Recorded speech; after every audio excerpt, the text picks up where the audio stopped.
Hawk Down. That was the unit that I was in, and became a stockbroker. Made a lot of money, but started to see a pattern. One of the hardest things to do when you own stock is to sell it when it goes up, because when the stock goes up, you want to marry it. When it goes down, you want a divorce. Right. So this strategy forced our people to sell their stocks when they went up and to buy them when they went down, where you got a guy that's a millionaire overnight. This is the thing that people don't understand about war. When you're training young men to be so violent, if you don't have that component of discipline, then you are going to get war crimes. How could Joe Biden have won the election? I don't know anybody who voted for him. Yeah. And I've heard liberals say the same thing when Donald Trump won. There are two Americas that live in America, and our foundational precepts are pretty far apart, to the point where it's very difficult for those two worldviews to coexist. We're joined here today by Chuck Holton. He's a war correspondent, he is a dad, a monkey owner, and has almost died in it sounds like most countries. It's becoming a nasty habit. I'm trying to break it. Sounds like it, yeah. What's interesting about you? I started out in the Army after high school. Was in the 75th Ranger Regiment for 4 years. If you've seen Black Hawk Down, that was the unit that I was in.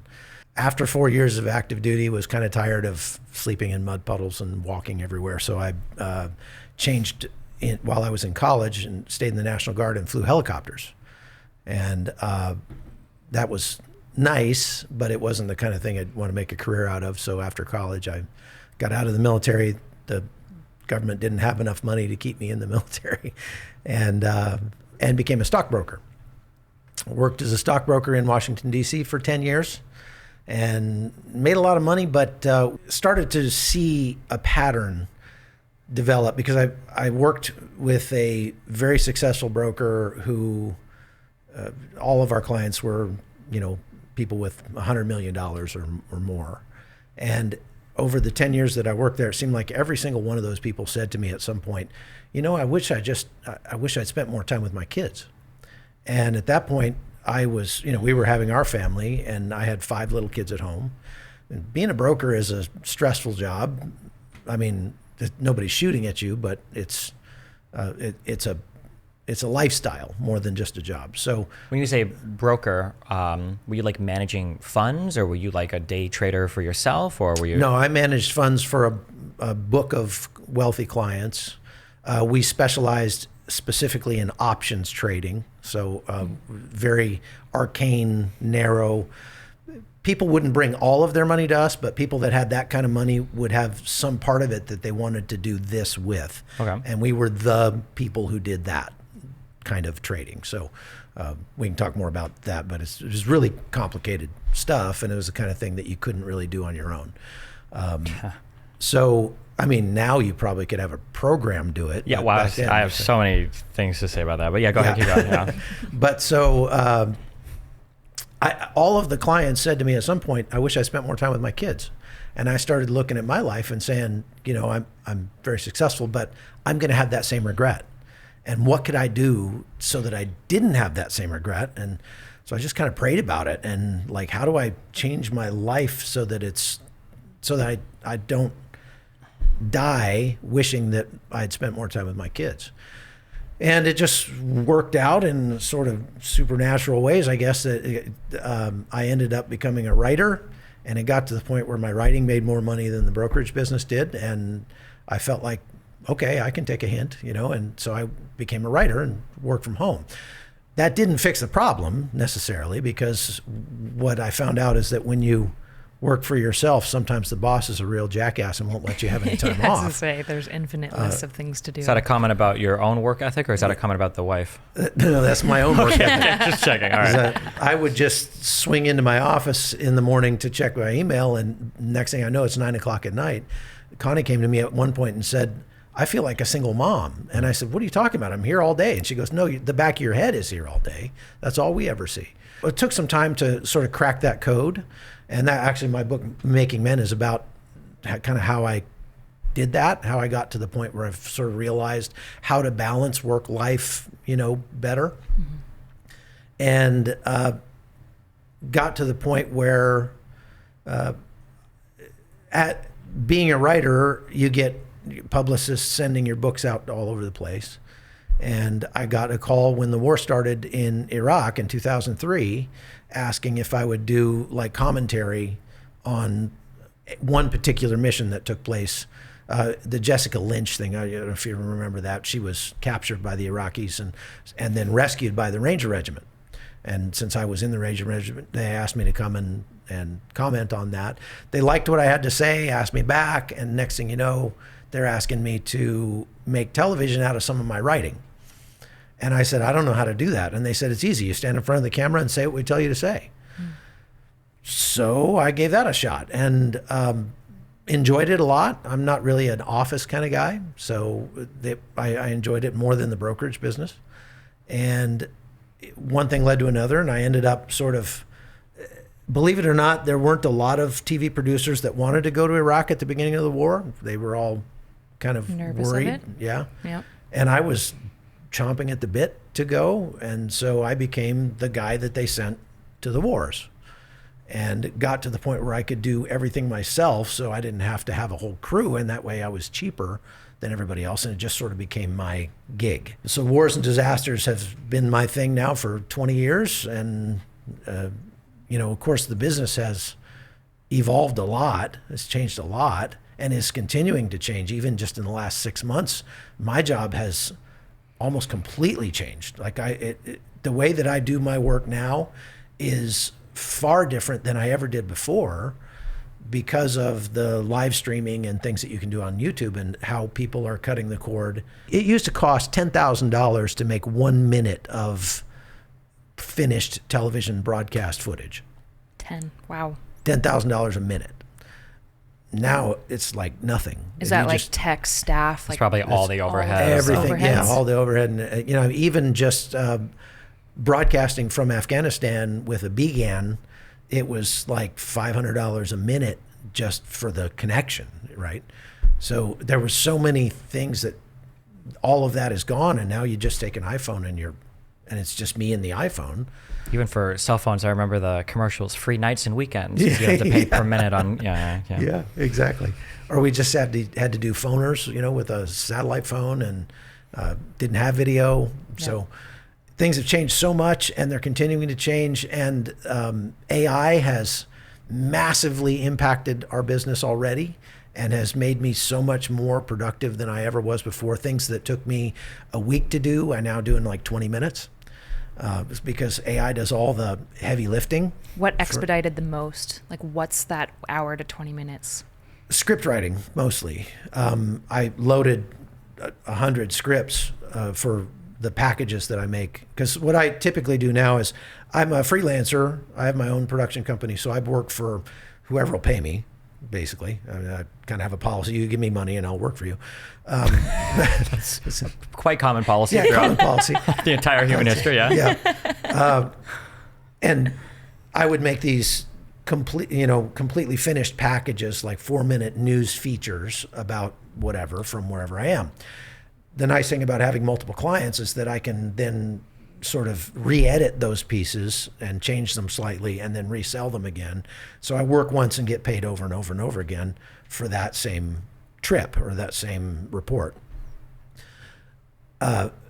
AI has made that so much easier because if I want to rewrite the script, I just tell AI to, completely redo the voiceover, but keep the content basically the same.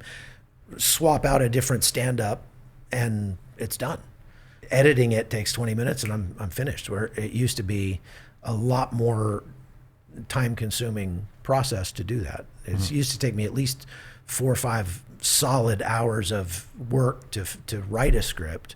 Plus, you had to transcribe all the interviews and the stand-ups and everything to put into. Now, all that's done by AI, and it's done in seconds.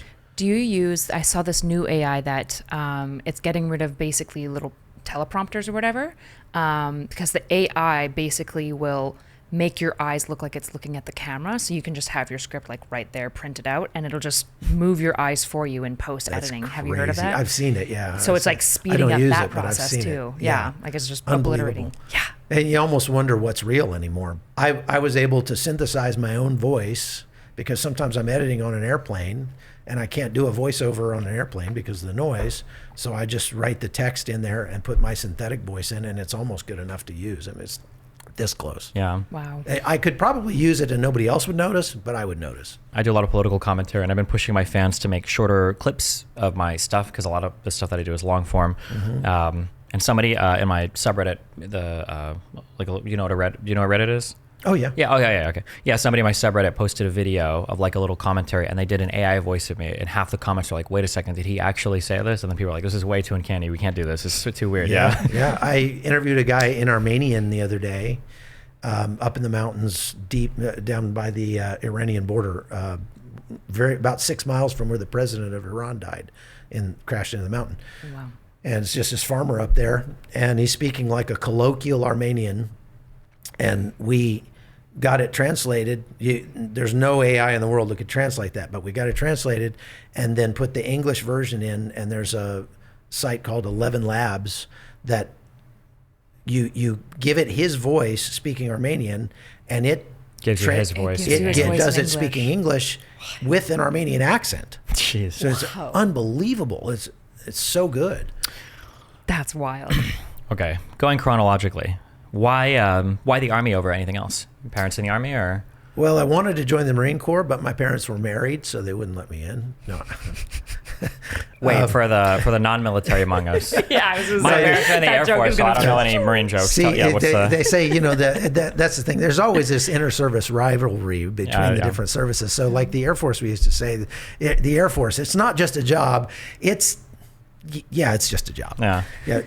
But no, it really just because I wanted to be in a special operations unit, and the Marine Corps was like, to me, when I went to the recruiter, more hype than anything, and wouldn't really give me any details. And so I got frustrated with them and just went and joined the Army. Okay. Were you pretty set on military out of high school, or? Yeah. I grew up working for Vietnam veterans. I mean, I grew up right at the tail end of Vietnam. And so all these guys were coming back from Vietnam, and all the guys I knew, all the older men I knew were either World War II or Vietnam veterans. And so it was just sort of a foregone conclusion. I'm going to follow that. Yeah. Did you consider like ROTC or officer school or anything like that, or? No, I got out as a non-commissioned officer. When I went to flight school, I had a choice. I could become a warrant officer. Pilots are typically warrant officers. But that was like a 2-year deal. Or I could fly as a co-pilot on a scout helicopter, and that was the only non-commissioned officer flights or slot in the Army. And so that didn't take any extra training, so I did that. And why pilot in the Army instead of Air Force or Navy? I would have had to completely reclassify because I was already in the Army. Oh, and that's what you tested into, or you? No, so I got off active duty. Decided I wanted to stay involved in the military, but I didn't want to walk anymore or sleep in mud puddles. I all the most fun I had in the Army as an active duty Ranger was something to do with helicopters, jumping out of them, fast roping, flying around on little birds, whatever. Okay. And so I just I want to fly helicopters. And I called around to National Guard units all over the country, asking that, hey, I'm an infantry guy, would you let me go to flight school? And all of them were like, no.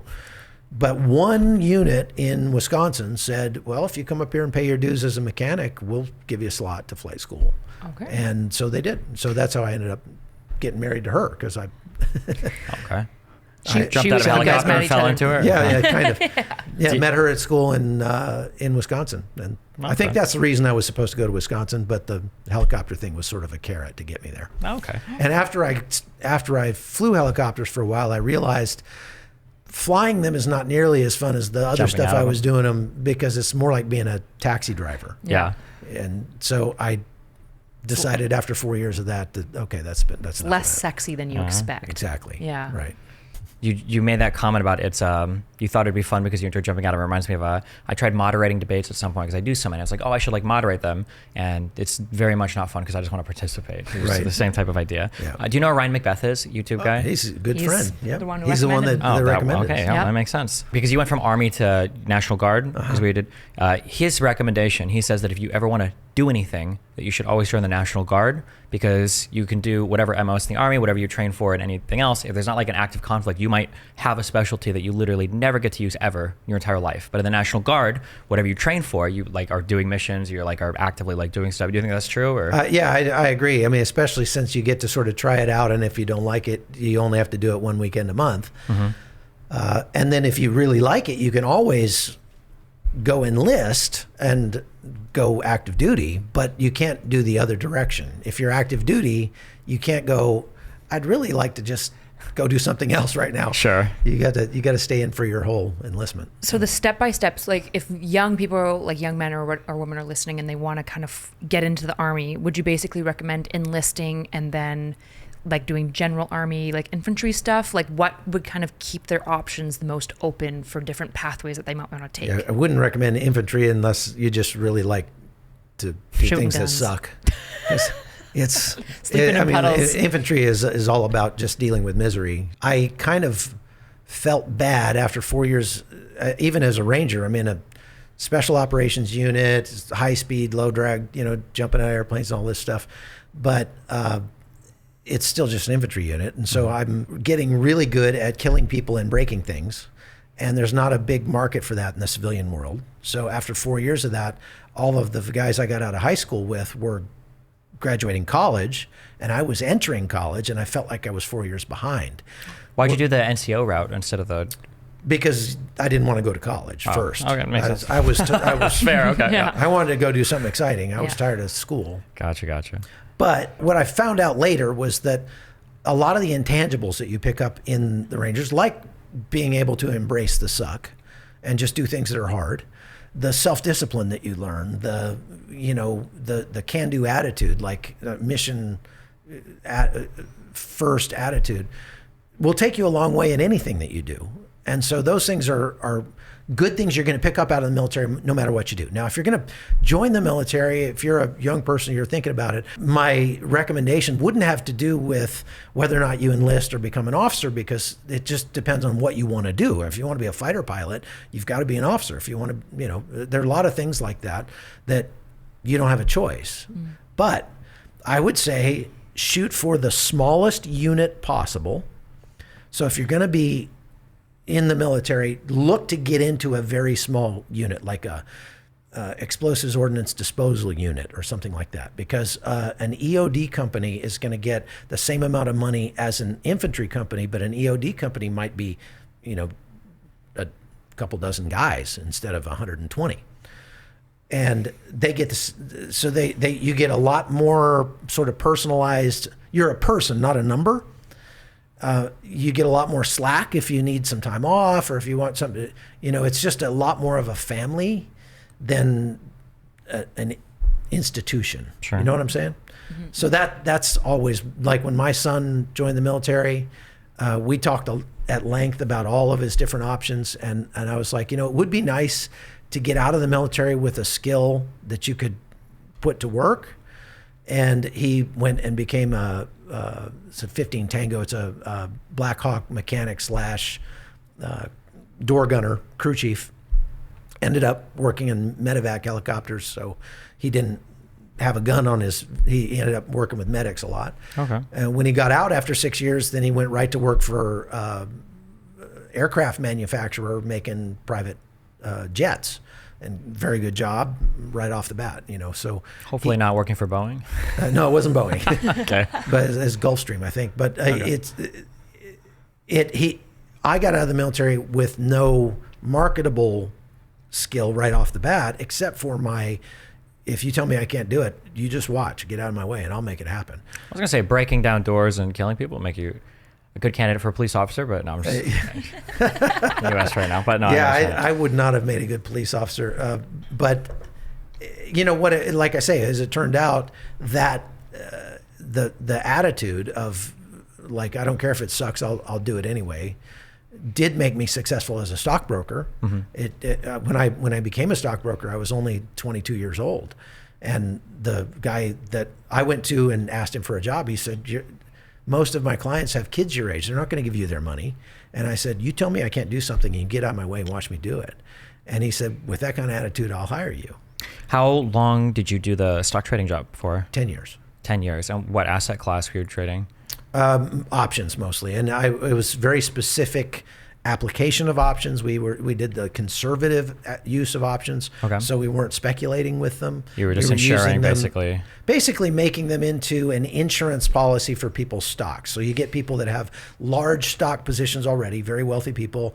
They have thousands of shares of IBM, and you help them reduce their risk in that position by selling options against those stocks. Gotcha. Which is technically what options are probably I was for. going to say, if I back us up, I'm going to be like the stock 101 person. Can you explain for the audience what are options, what is speculative options, and then what is insuring options? Like, what are these different things? A very simple way to put it is options are basically insurance. They're contracts that are derivatives of stocks themselves. So again, we'll take IBM. 100 shares of IBM, let's say it's $100 a share.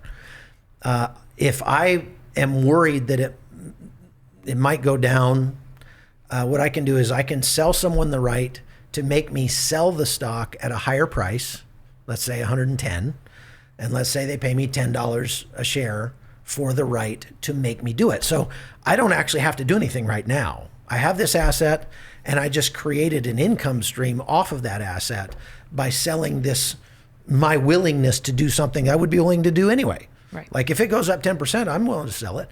So, and I'm getting paid 10% just to wait 6 months.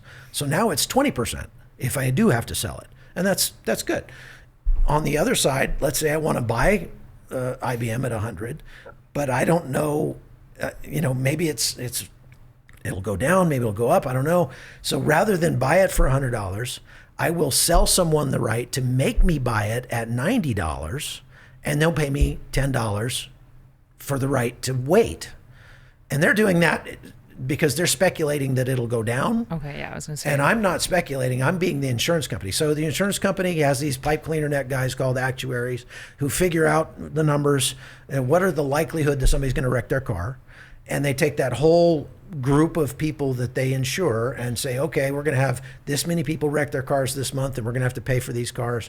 And so we need to charge everybody this much money to pay for those cars and to make a profit, right?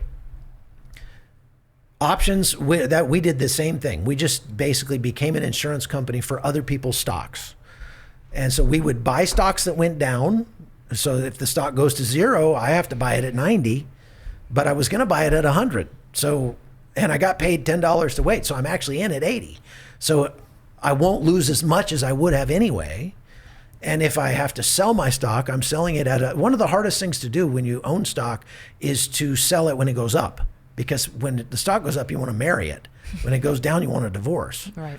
So this strategy forced our people to sell their stocks when they went up and to buy them when they went down. And over time, we were able to manage those options to the point where we only had to buy about 1 out of every 25 stocks that we sold puts on. And the money that we made on 1 through 24 paid for the stock we had to buy and then some. Mm-hmm. So it was just like an insurance company.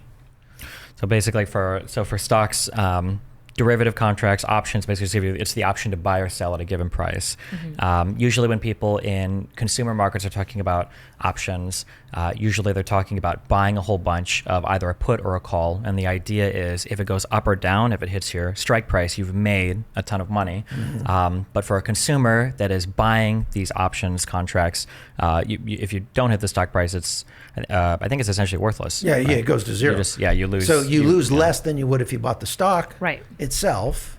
So it's like basically a conservative loss. It magnifies the volatility of the underlying asset. Yeah, but the problem for consumers is like if you buy a stock, you generally never lose all the money unless the company actually goes to zero. That's right. But for consumers that are, I would say, gambling on options, most of it is, if it doesn't turn out the way that you wanted it to, it just becomes worthless. So we took the side of the house in that gambling scenario. On the other end, people will sell options against their securities because if your price goes up or down too much, you can basically sell those contracts to other people, saying like, well, if it goes down, a whole bunch, I've sold options for people to basically secure it on the other end. So you're basically spending a little bit more money to limit your downside or to capitalize on an upside, basically. Correct. Yeah, that's right. Have you ever heard of the whole Gamestop fiasco stuff?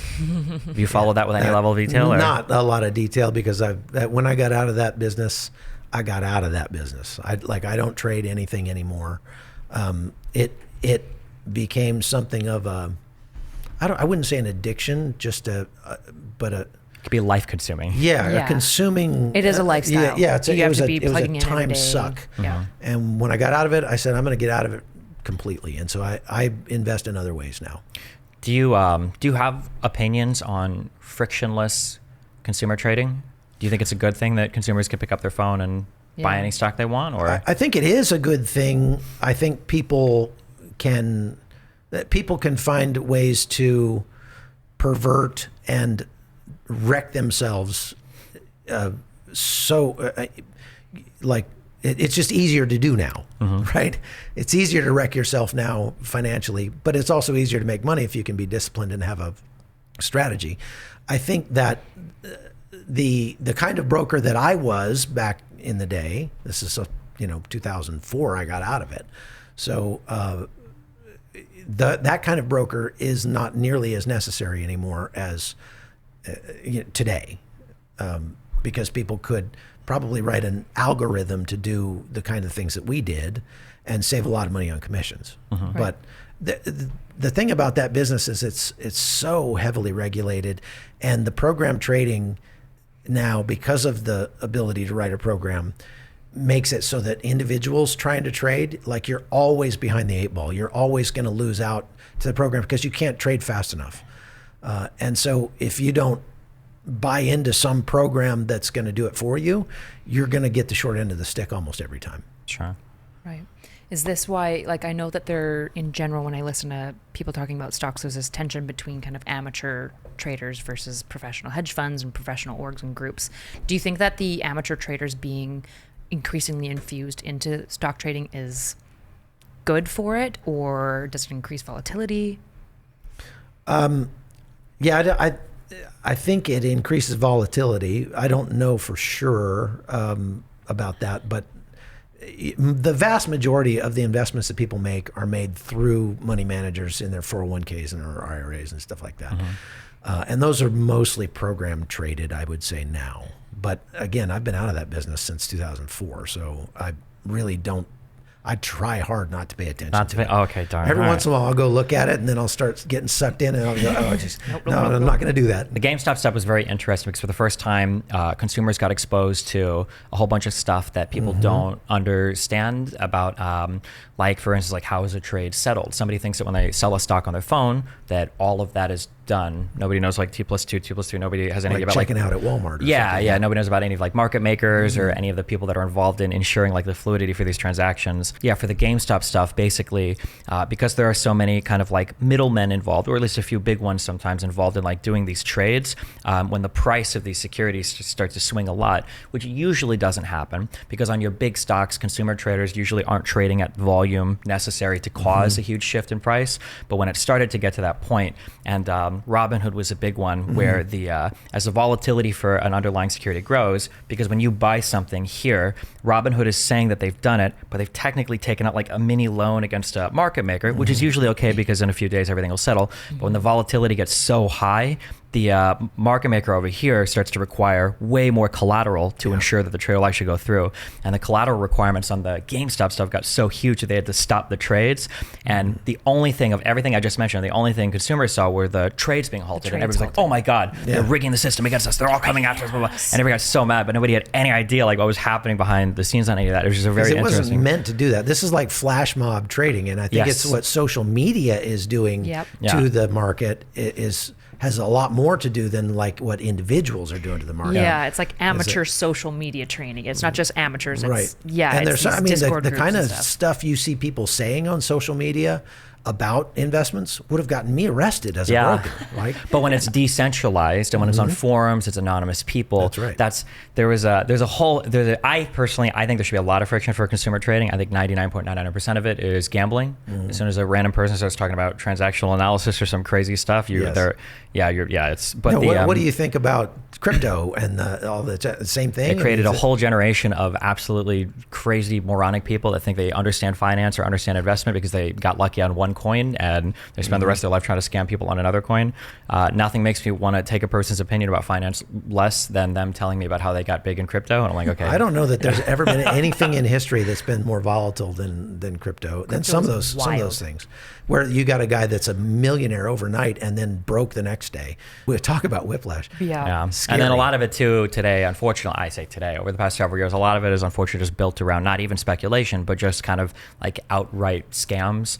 I guess since FINRA hadn't caught up to, or the SEC, I guess, hadn't caught up to regulating any of it. That's right. All of the illegal stuff that you're not supposed to do for conventional securities, as you get, not to knock anybody's political beliefs, but if you're a big libertarian, a lot of them are, we need to deregulate this, that no Federal Reserve, no central banking, like, free markets. Seeing, that's like, what the outcomes of Yeah. that Now in you say, crypto. there's a reason why. We Maybe it's regulate not these the things. best idea that a random guy on Twitter can tell everybody, hey, this coin buy is going to the Dogecoin. moon, and then all of a sudden it went to zero and you don't know why. And it's like, maybe there's a reason why this thing. Yeah. Or even like you can totally scam the IRS with that stuff in so many ways, but like the wash sale rule, which applies to stocks. Like if I have a loss on a stock and I want to take that loss for my taxes this year, I can sell the stock, but then under the wash sale rule, I have to wait 30 days to buy it back because, it'd be, if I think it's going to go back up, I can't just sell it and then buy it right back again. But Because that's changing your basis, your tax basis. your tax basis. But with crypto, there's no wash sale rule, so people do it all the time. So it's a way more volatile it's market. insane. Basically, if you wanted to study crypto and trade effectively in 2016, you should have just basically looked up every single thing that was illegal to do with stocks in the year 2000. Yeah, and figuring out the painting the tape. You're faking all of your volume and everything. Rig everything and you're gonna Unironically, make yes. bank. Yeah, That's of course. Yeah. terrifying. Yeah, and you've got like access to the best trading money ever, which is consumer money, which is the stupidest trading money that is driven. If you like getting audited by the IRS, some people are into that. So It's their thing, okay? they are, according to my tax guy, they are going after people that trade crypto very heavily because Now they are, yeah. It's almost impossible for you to do your taxes right if you're trading crypto. So After trading, why writing? I woke up one day again and sort of realized I'm missing out. I've got 5 little kids at home, and they know there's this guy that lives there named Daddy, but they don't really know me, and I don't really know them because I leave about the time they wake up in the morning. I come home about the time they go to bed. And they're only 2 once. That's right. And so I was like, how do I do this, God? Like, how do I not have this regret? And I woke up one day and realized I've only got one source of income. I mean, I make a lot of money, but I've only got that one source. And so when the market's down, I make less. When the market's up, I make more. And I'm a slave to the requirements of that job because that's what it takes. If I had a whole bunch of different sources of income, I wouldn't be such a slave to it. And so I started looking for other ways to make money. That's why I started farming. I found some, different sort of passive income things that we could do, et cetera, et cetera. And one of those was writing. I actually got started because my wife was reading this guy that was a really funny writer, and she'd sit there and just cackle reading his books. And I was like, I could do that. I read it and I started trying to write some little bit, and one thing led to another, and just through a very kind of supernatural set of circumstances, my first book got purchased before I even wrote it. And that doesn't happen. And Especially not to knock any of the prestige of the army or stock trading, but it seems like you come from a very unconventional background for writing too. Well, I wrote for the school newspaper in high school, and I've always been a massive reader. I mean, I school read like a newspaper, never banshee, and people who read a lot make the best writers, I think. So, Yeah, for sure.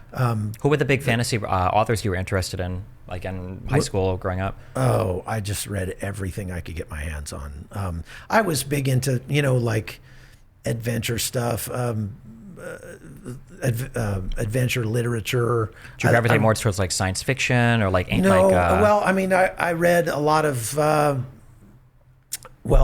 Mac Bolan. Okay. The Executioner series. It was about this guy, this Vietnam veteran who went around and just took matters into his own hands and killed bad guys. Okay. And probably not the best thing for a 13-year-old to be reading, but I wanted to be a mercenary, you know. I just wanted to be a good guy, you know. Yeah. I just wanted to do something about all the bad guys out there. And so I was really into those. You know, I started out with Hardy Boys and things like that, but then got into C.S. Lewis and read like everything he ever wrote. And I never read a lot of like Tolkien or fantasy stuff. I was more into biographies and history. And how did you get into Lewis without getting into Tolkien? Just no interest. Good in question. Like that. Yeah, I don't know, because when I finally went back and read Tolkien as an adult, I was like, I would have loved this as a kid. Yeah. I don't know why.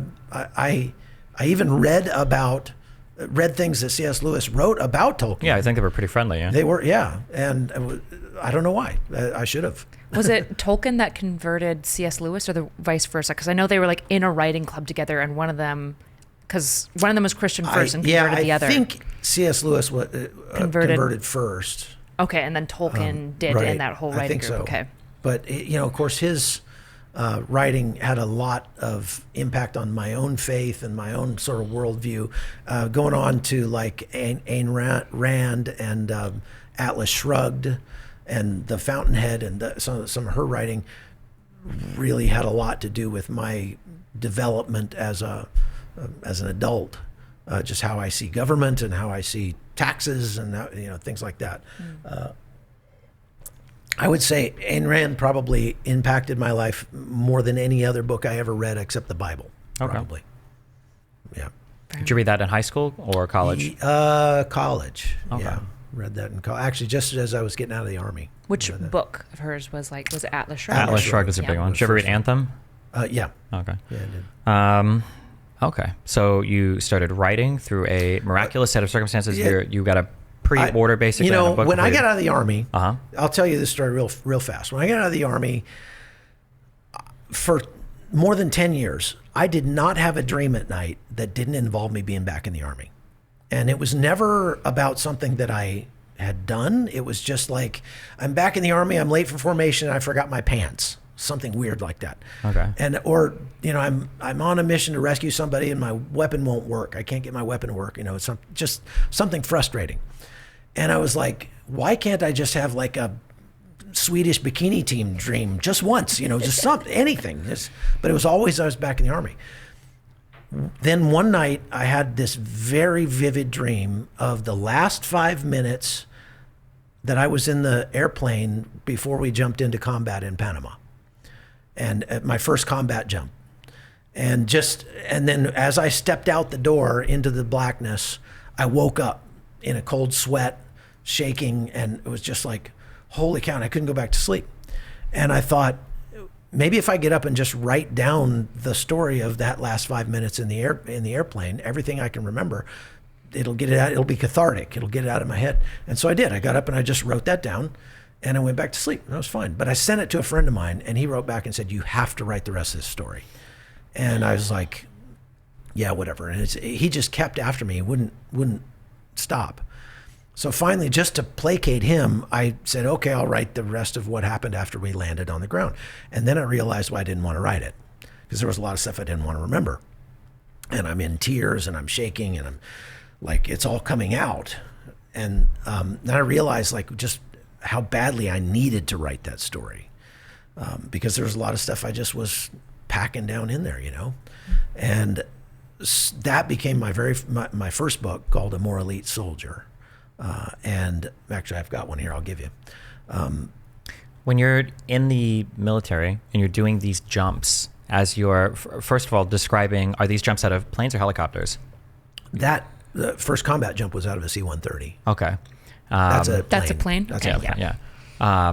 When you're doing these types of things, are you on autopilot or is your mind like, are you so used to the jumps that you're like pretty cognizant, you're thinking of everything, or what is the feeling, I guess, like how in control and how conscious do you feel during these moments versus you're just like automating everything, or you're like freezing? Combat is by definition, it's a completely uncontrollable environment. So the military trains you over and over and over and over and over again. And when I first got into the military, I thought I had been sold a bill of goods. I was picturing, like you see in the James Bond movies, where they open a door and there's a bunch of guys in there with flamethrowers and doing karate and stuff. And the first 6 weeks of basic training or something is like how to walk right, how to sit right, how to hold your hands right, how to eat right, how to, all things I thought I knew how to do already. And I'm like, they call this basic combat training. Where's the combat? Like this is not fun. How to fold your underwear in 6-inch squares. What's with that? It took me many years after I got out of the military to finally figure out what that was all about. Those are all discipline exercises. And discipline is the foundation of building a soldier who can stay in combat and do his job, even though people are dying around him and it's all chaos. Like going into autopilot mode, like he knows the motion so well. You go to the level of your training. And so if you've been trained over and over and over again to change a magazine, when you run out of ammunition in combat, your adrenaline is pumping so hard. If you had to think about how to do it, you wouldn't be able to do it. But you just do it automatically without even thinking because you've done it hundreds of times. So you're building this foundation of self-discipline. And the military works on basically three different, they train soldiers in three main things to make a good soldier. One is self-discipline. One is love, believe it or not, the love of the man to your left and your right. So that esprit de corps is what keeps you there. Like when the bullets are flying, you couldn't drag me away, not because I'm having fun. I don't want to be there, but there's no way I'm going to leave the guys that need me, right? I've had guys that were, lost their eyesight, shot through the face. I went and talked to them in the hospital, and they're saying, if I just had one good eye left, I'd be back out there. I want to go back so bad because my guys need me. That kind of love for your fellow man, there's nothing else like it except for maybe a really good marriage. I've been married for 30 years, and we've fought through a lot of things together. So and your kids love, we'll throw that in there too. Yeah, I mean, you love your kids. Your kids are maybe the source of the stress sometimes. Sure. Yeah, but and then the third thing is just knowledge, that technical and tactical proficiency that the military gives you, so that you know the difference between a BMP and a BTR, or a Bradley, which is a friendly vehicle. If you see a big green painted armored vehicle come around the corner and you don't know what it is, you're going to have a lot of fear and you're probably going to shoot it. But if you know, oh wait, that's one of ours, because I know what those look like, or hey, that one belongs to the French and they're on our side, it lowers your level of stress in combat. The more you know, as I say, the more you carry in your head, the less you have to carry on your back. Sure. One thing that I guess it's a little dark, but we talk a lot about U.S. training, U.S. military, waste of money, why do they blah, blah, blah, blah, blah, or whatever. I think that They're really good at that. Well, yeah, well, I don't know if you're really more libertarian, but I will say, especially looking at the Russian invasion into Ukraine, if you compare that to Iraq in 2003, I think you can see that the level of preparation and everything that our military goes through pays dividends, that we do seem to have what I would consider, even today, to be the most capable military in the world. They can do multidisciplinary approaches to combat and like execute on like every level. Yes, at very, very high levels. I appreciate that. I have to say, I'm really impressed at your level of knowledge of that stuff. I'm assuming you haven't served in the military, but absolutely not. But I mean, my God, I'm the least disciplined person. I wouldn't make it through the 6-inch folding. I just discovered my advanced practice. I'm decent at absorbing information. I wasn't really built for that stuff either. I have to say. Yeah, I also wanted to give a random shout out because you said you rise or fall. I guess you can see the level of your training. A lot of people that have concealed carry permits that have never practiced shooting from a holster. That's right. It's very interesting. People will carry it from down here, and they assume that they can shoot They at the put it in their range. purse or whatever. Yeah, never- yeah. They've They're never more practiced. dangerous than the criminals. Sometimes, yeah. Because they've just not practiced the movement, essentially. Like Well, they, yeah, so because they'll if somebody's coming at you and trying to panic. attack you, shoot. Yeah. you're Yeah. going to fumble that thing around and drop it on the floor, and that guy's going to pick it up and shoot you with it. This goes, like I said, when I got out of the military, I thought I didn't have any marketable skills, but all that discipline, all that training, actually has helped me in every area of life. It's helped me to see that. Even in just random things like being faithful to my wife, you can't wait until your secretary is coming on to you to decide you're going to be faithful to your wife, because in the moment you're going to fall, right? She's really cute and you're, whatever. But by making that decision ahead of time, I'm committed to my wife, and I'm going to train myself and train my eyes and train my, and train my thoughts and be disciplined in my life when that opportunity comes. And I travel a lot. I've had prostitutes walk right into my room at, in Africa and places like that. And I fell to the level of my training, which was doing the right thing, thank God. And so that's just one random example, but I mean, it's really affected everything in my life. Did you ever play any video games or anything growing up or through? I started playing some video games like Command and Conquer. Oh, okay, close enough. Yeah. I was going to say that for my early streaming career really for my whole early life, when I started streaming, I played StarCraft 2. And I was a professional StarCraft 2 player, and that thing came up where people will ask different questions like, how do you know what to do here in this part of the game? Like, how do you make all these decisions, blah, blah, blah. And I think it's a special talent to extract information from one arena and then apply it to another. So what you were able to do the military stuff and apply it to other things. For StarCraft, and I think it's true probably in business and in all parts in life, the most successful people that you see are not necessarily people that are just so good at navigating insane environments and making all these crazy decisions all the time. You set yourself up for success. Yeah. You really do. And it's by creating the optimal environments, it's by making the decisions ahead of time so that when the stuff comes that really does require your focus, all the other stuff is like taken care of and you can focus solely on the one decision that you have to make rather than trying to juggle a million things. But do you know who Jocko Willink is? Yes. Yeah. I call him Captain Obvious because his book is Discipline Equals Freedom. Yeah, that's if you had to boil that down into two words, discipline is freedom. It's freedom to do what has to be done without having to use up tons of brain cycles to try to figure out what the right thing is, because you've already decided that ahead of time. And there's even simple things like the two biggest examples I can think of is if you start scheduling your time a little bit more strictly, the first thing that you realize is how much time you have. Yes. Because there can be a lot of time in the day. Yes. Second thing was I remember my high school band director, very, very, very good for cognitive psych and practicing music and everything, would always say, like, if you want to be lazy, like, this is how you practice. Don't play the whole piece from start to finish over and over and over again. Pick the part. Like, I was a lazy student. I don't want to practice for 6 hours. I want to practice for 20 minutes. Yeah. But if you practice intelligently, you can work through so much more, so much quickly. The discipline equals freedom thing. I will work definitely really hard just so I can afford to be lazy. Sure. Right. Yeah, exactly. Yeah.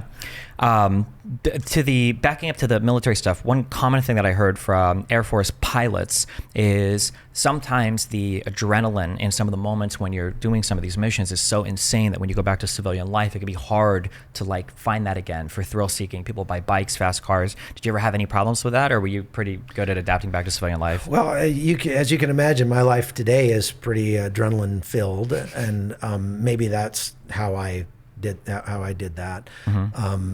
I think that when it comes to guys struggling when they get back from the war zone, it has as much to do with culture shock as it has to do with adrenaline deficit. Believe it or not, when you're in combat, there's not as much adrenaline as you might think. It's not constant. Sure. It's like maybe 1% of the time, maybe 2% of the time. Most of the time you're over there, it's crushing boredom, sitting around playing video games. Yeah, I've heard as much. But and really only about 2% of the guys in the military have actually been in active combat, firing rounds in anger. And so why do 39% of the guys who come back in the military claim post-traumatic stress from that? I think it has more to do with culture shock, because when you're over there, you are working 15 hours a day. You have a driving purpose. It's a very no slack environment. There's no nuance to anything. It's like, you're screwed up, fix that, right? And we don't get mad at each other when we talk that way to each other. It's just like, it's all about just getting the job done. And there's a real sense of purpose to that. The military takes care of all of the details. My laundry, my food, I don't have to cook for myself. I don't have to worry about, and then it removes the really complicated things in our lives, like girls and relationships and stuff like that. At least it did. It's not so much anymore, because now I can FaceTime with my girlfriend every day, and that brings its own set of problems. Yeah. But at the very least, it's a no slack environment where everything's very regimented. And then I come back to the world and it's a high slack environment. When I try to go to work for a company and I'm dealing with people and going, you're screwed up, fix that. And your manager's going, you can't talk to people that way. Why? He is screwed up. And my wife's been rocking along without me for 10 months. And now I come back in and try to reintegrate. And she's like, what? And I feel kind of useless. And I go to McDonald's or something and I look around and I think, these people have no clue what is going on over there. And, it's like, America's not at war. My guys are at war and America's at the mall. And I almost get this sense of resentment against them for not knowing or not caring enough. And they come up and say, thank you for your service. And you go like, you have no idea, right? So it's that culture, it's reintegrating into that new culture that's very similar to when I moved to Panama. Moving to another culture, the rules of the game are different, the game of life. Mm-hmm. And so you can keep trying to play under the rules you got used to, and you're going to lose, or you can learn the new rules and start playing by those rules. But that's the difficult transition that soldiers have to make. And I think that's what leads a lot of them to just like go, I'm out. There's really interesting PTSD research coming out that looks at like PTSD globally, specifically. And just to be clear, there's a lot of theoretical stuff that I'm going to cite that's like just being worked on. But there's this interesting finding where PTSD levels are a lot lower in certain countries, for example, where maybe like being more aggressive and violent is a little bit more normalized within the culture, whereas the same levels of violence, perhaps in North America, might lead to trauma. We see in these countries they often don't, and there's kind of this question of like, why is this the case? Whereas it seems like oftentimes it's our expectation of the world that like shapes what kind of breaks us, right? Well, getting back into polite society, I mean, when you're in the war zone, that's not polite society. Right. You do what you have to do to survive. And it dramatically simplifies your life when you're in combat. Yeah, there's a guy over there trying to kill me, but I have the answer to all my problems right here in my hand. And all it takes is 11 pounds of pressure with this finger to fix all my problems. It's so simple. I remember when I came back from combat the first time, I had been gone long enough that I hadn't paid my car insurance and they canceled my car insurance. Well, there's a law called the Soldiers and Sailors Act of 1933 that says they can't do that. And so I went to the car insurance agency and I'm arguing with the lady about getting it reinstated without a fine. And she's giving me a hard time. And I'm sitting there thinking, 2 weeks ago, I could have just shot you and been done with this conversation. And it's just like all I can do not to blow up on this lady. I don't think that's post-traumatic stress. I think it's just culture shock. Mm-hmm. Now, post-traumatic stress is a thing, and I don't think it's a disorder. I think and actually a lot of people are getting away from calling it a disorder because it's a natural reaction to massive trauma. So like, I mean, of course, as a war correspondent, I've seen a lot more mayhem and destruction and death in the last 20 years as a journalist than I ever did as a soldier. And have been involved in a lot of it, been right up close and personal, especially with my work as a humanitarian. And when I get back from a mission like that, my wife has learned, like, give me some time just to sort of off gas, and don't let me drive, because we get in big fights if I drive right when I come back from a mission, because I'm driving like I'm in a combat zone, which, like, there's no rules. You just do what you have to do to get there. And she's like, you're going to kill us. And I'm like, stop yelling at me, you know? And it's, so we have to have a little rhythm when I get back where she sort of gives me some space and lets me sort of, you know, kind of get back into myself. People need that. And when there's actual trauma, people need to talk about it. They need to be encouraged to talk about it. That's been the most helpful thing for me when I've had to face things that were really, really bad, is to talk about them a lot and tell the story over and over and over again. It gets it out of my head. Have you ever heard of a game called EVE Online? EVE? Yeah. So many of the, I'm bringing my video game experience because I have no military experience, but it's a giant, like, war sim kind of game in space, basically, but it's like, it tries to be very, very, very realistic in terms of how everything's set up. And it's just funny because in order to be like a good corporation leader for all of your kind of like troops, you go into the game expecting that most of it is going to be like heavily combat oriented and like training and all that. But the most important thing for the people was finding stuff to do on operations, because you have a bunch of people sitting there that are really bored because, like you said, 1% of the time something's maybe happening. Right. And a lot of times there's nothing happening. So you have to find games to play and stuff.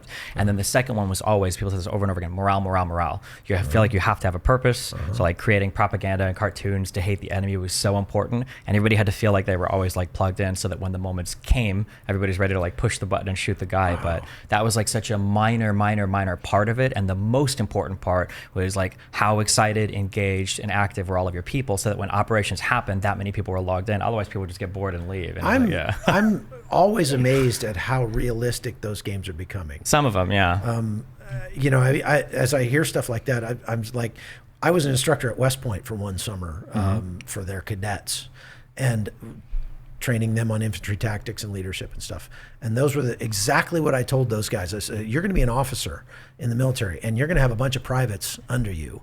And I want you to know what it's like to be a private this week, so that you'll know what they're, because while you're out here smoking and joking and trying to figure out what you're going to do next for an hour, those guys are laying in a mud puddle and have no idea what's going on. And their morale is sinking by the minute. And if you give them something to do, you're going to keep their morale up while you go figure out what to do. That's amazing that they have gotten so, I mean, I think that soldiers could probably, I've never been a big proponent of video games.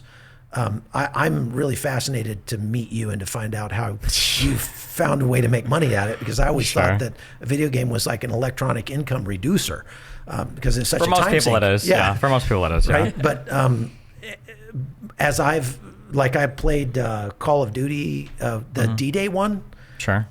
And it was so realistic. After being in the Rangers, I'm like, this is so realistic.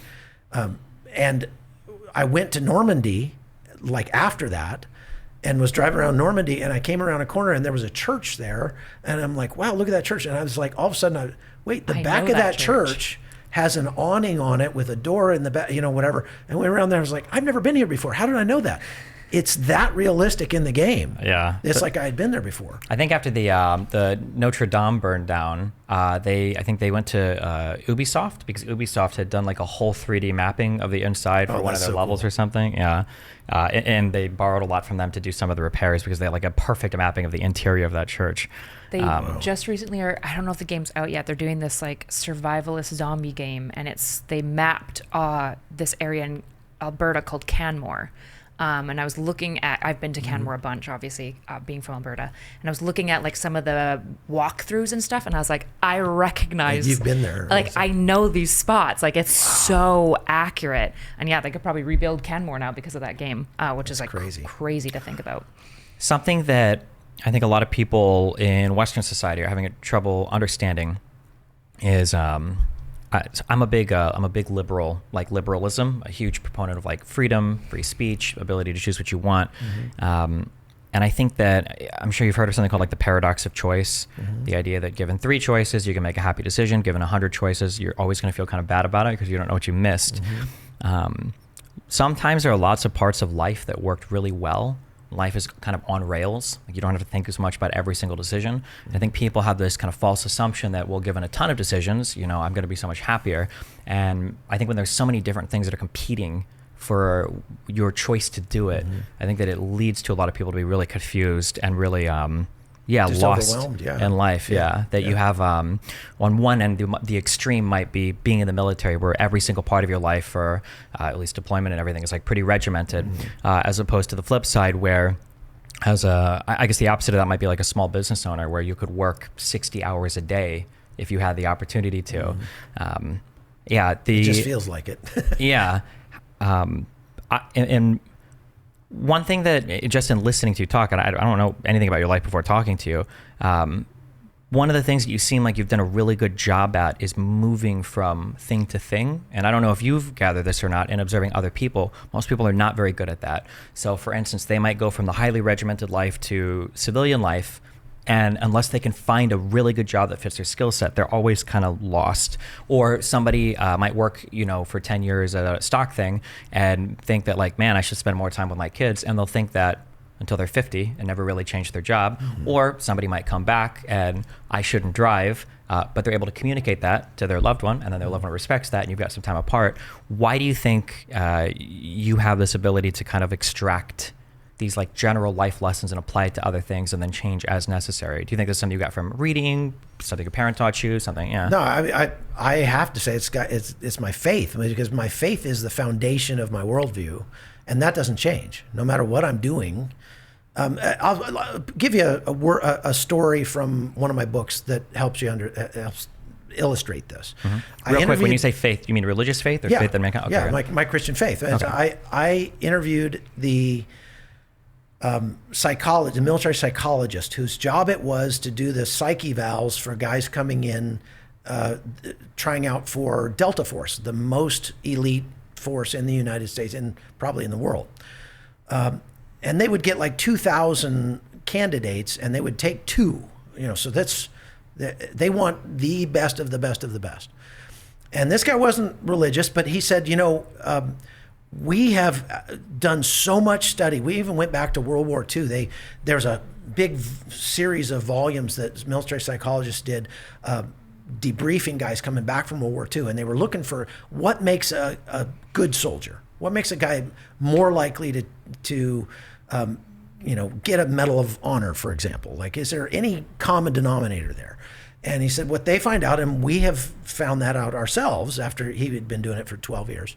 He said, is if I get two guys in here that are exactly the same in every way, and technically, tactically, they're all, physically, they're all the same, but one has a strong faith foundation and one does not, we will always take the guy with a strong faith foundation. And I was like, well, why is that? He said, because a guy with a strong faith foundation has a worldview that says everything happens for a reason. God's in control. I'm not in control. And so when I get into an uncontrollable environment, I can just focus on what I'm supposed to do and just leave the rest up to God. If I don't have that foundation, then I believe everything's just random chance and it's all up to me. And so I get into a combat environment and it's completely uncontrollable. I get task saturated because I got too many choices, and I can't function as well. And he said, we've just found that a guy, no matter what his faith is, a guy will consistently make a better soldier if he's got a faith foundation. And I found that to be true in my life, because the foundation, the foundational precepts of my life don't change. I also think it makes it easier for me to take risks without being afraid of change, because in some sense it's not up to me. I feel drawn, we all feel drawn to certain things. We all feel like I feel called to do this, or I feel compelled to do that. I can say, okay, I'm going to step out on faith and do this. Like leaving the brokerage firm was the hardest thing in the world. I mean, I was making tons of money. I was making more money in a month. You worked right up to 2004, right? The markets were running up until 2007, yeah. Right. So, I was making more money in a month than most people make in a year. Stock options, good health care, retirement plan, everything's taken care of. And I felt like, yes, but I'm going to miss this window with my kids, because I've got this small window of time to be there and for them to know me and me to know them. So when they don't want to spend time with me anymore, when they're 14, 15 years old, I can go back and make all the money I want. But for this period of time, I want to be with them. How do I do that? And my wife's like, wait, you want to what? You want to be a writer? Like, my first book made $6,000, you know, and it took me a year to write. So, like, how are you going to do this? And my partner, I was supposed to take over his business, and he was getting ready to retire. And so that would have been... In stocks. Yeah, he was my partner in the brokerage business. He made about $250,000 a month. So I was supposed to take that over. And I went into him and said, I've got to go. I've got to leave. And he's like, what? And it was just like, I'm compelled to do this. I just don't want to have that regret when the day they pat me in the face with a shovel, I don't want to look back and say, I wish I spent more time with my kids. Mm-hmm. And he said, you know what? I have that regret too. And so you have my blessing. Wow. And if it wasn't for the fact that I could say, all things work together for good for those who love God and are called according to his purpose, Romans 8:28. That doesn't mean all things are good. That means a lot of bad things are going to happen in my life. They're going to have tragedy, and that life is pain. But it's okay for me to choose to take a risk, because I'm not the one that's calling the shots anyway. I'm just trying to follow what I was put here to do. Okay. So it's a protective factor for PTSD as well, she brother. Yeah, for sure. it is. For sure. Can I ask you, actually, do you mind if I jump back a little bit? Mm-hmm. I'm very interested. Your first jump into combat was in Panama, and you live there now. Is this connected in any way, or is it? I wish I had bought some land when I was there. You're coming out of the plane, you're like, yes, don't piece forget right that. there. I love that. It's beautiful. Yes, because it would have been like $15 back then. Yeah, exactly. Well, I mean, in that we did a mission while I was there in combat to an island off the coast of Panama that used to be a prison colony, and it's an amazing island. I mean, it's bigger than 17 countries, the biggest island in Central America. Should have been a country by itself, but instead it was a leper colony, and then they made it a penal colony, and they had like 4,000 guys out there. They just threw out there, and if you went out there, you didn't come back. And they had these gangs that were, you know, like cannibalism, and were fighting each other. Like, there was all this stuff. Anyway, when I started writing, and I decided I was going to set one of my books there on that island.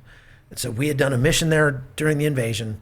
I went back in 2005, I think, with my wife to do some research. And that's when I was like, you know, I need to be here more than a week to do this. So I could either leave my family for a month or two to come do research for this book, or we could just move down here for 6 months. We homeschool the kids, like, who cares? It's a field trip. So we decided to move down for a year, and we just fell in love with the country. And then we stayed a year, we went back to the States, and then, you know, the tax thing is just killing me. In 2012, I sold one of my businesses, and I had to pay 62% of my income that year in taxes. And I just, when you add up federal, state, and local, and everything. I lived in California for 3 years. You know how it is. I'm aware. And I was just 62. like, you know, there's a word for that. It's called slavery. Like, I don't get to keep a dime until September every year. This is just too much. I just can't take this. And so started looking at what could I do to reduce that? Well, if I don't live in the United States, I can qualify for a foreign earned income exclusion and legally not pay taxes on the first like $220,000 a year. Yeah. So. I think the U.S. is one of the only countries in the world that will tax you. U.S. if you and live Liberia. out of, yeah, that's wild. The only two countries that will tax you on worldwide income. Yeah, and I think you have to pay right now in Canada. I have a friend whose whole family's from America.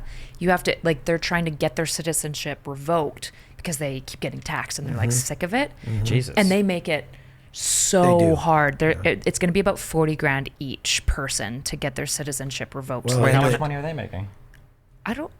First of all, I'm not saying, because I don't have any of their consent to say any of that. Okay. But yeah. Revoking your citizenship, that's a really big deal. I hope know. that It's a they've big done deal. a lot of their, if you still have your U.S. citizenship, I Yeah, I imagine, do. right? Yeah, I do, okay, yeah. Yeah. Jeez. Believe it or not, it's actually better. It's nicer to live in the United States as a non-citizen than it is as a citizen. For example, as a non-resident now, I'm a resident in Panama, but I'm still an American citizen. I can only be in the United States for 35 days a year for pleasure. If I'm here for business, it doesn't count, but for pleasure. I didn't even know that there was the classification of being a non-resident citizen. Yeah, I'm just a resident of Panama. That's And so it's not a visa or anything? No, I have a green card kind of thing in Panama. And No, I just mean for the U.S. Yeah, I didn't know you here. could be a citizen in the U.S. but not be considered a resident of the United. I thought that was just subsumed. Yeah, you can. I'm an expat, right? Yeah. So, but if I were to renounce my citizenship, I could be here for 6 months out of the year and not pay taxes. So if I'm here 36 days and not non-business purposes, I have to pay like $70,000 in taxes. But if Because you lose your foreign exemption, basically. That's correct. Yeah. Yeah. Wow. Yeah. Mm-hmm. So That's wild. if like my tax guy renounced his citizenship and now he spends 6 months a year in the States and 6 months a year outside the States, Yeah. which I can't do. Yeah. Which is crazy. I know a lot of expats have Yeah. to end up doing that, which is But crazy. they're working real hard to get rid of all of those benefits of not living in the U.S. So my tax burden went from like 62% to 16% when I left the U.S. because I still have to pay like Medicare and Social Security kind of stuff. But they've closed a lot of or changed a lot of the laws. So now I'm back up to like 36% or something. So last year. When you started writing and you started, based on the short story you mentioned and then writing through that, are there particular movie or fiction tropes that you see done a lot for the military that you were like, when I write, I'm going to absolutely never do this particular thing because I see it all the time and this is my experience and I hate that they write and show this way. Did anything like that ever pop up in your head? Or Well, there's a ton. What I did say is that if I'm going to write fiction, it's going to be so accurate that nobody could ever pick it apart. Like I will never write about a place I haven't physically been to myself. Okay. I've read so many books that obviously the author has not been to that place, but I have. And you just go like, oh my gosh, like, it's just so bad. like tropey. Right. And you can also notice that I think having life or death experiences makes you a better writer because you're writing about life or death experiences. My first co-writer, my first novel was like a romance, came from the romance genre, and it was supposed to be like this. I wrote the men's side and she wrote the women's side, but she had never been in a life-threatening situation at all. And so it was like, it wasn't working, it's like, she's right. Julie sashayed through her cream and teal living room and sipped her chamomile tea and thought of Brad with his loving arms around. And I'm writing like Brad had the enemy terrorist in his sights and could care less for some girl he spent 2 sweaty nights with, And have you ever had feedback when you're talking about situations like that? So I'm a child of the internet. I've seen a lot of horrible things on the internet, a lot of horrible videos. The depiction in Hollywood when it comes to catastrophic, crazy, horrible, whatever situations, it diverges quite a bit from the reality of like, It seems like in a lot of those types of depictions, like people are generally like quiet, frozen up, they don't say much. Like that's like the general depiction. Do you ever get people that read something that you've written and they complain that actually I don't think this is how it would work at all? Like, why didn't this guy doing it? Why isn't he screaming and running around? Or why is this guy doing that or whatever? Do you ever get people that when you give a realistic depiction, they've seen so much in Hollywood or in other things that that they say that's not real? Or do you think that being able to write and give the inner monologue like changes people's assumptions there? Or No, a really common because example of this is I see a lot of people will focus- see a lot of people will see somebody like kind of like laughing in a situation and they'll be like, this guy is not nervous, he's sitting here laughing, and it's like this is the most common stress response of the world. Right. Yeah. So I'm just there curious. are, well, look, when you're writing, you kind of have to Hollywood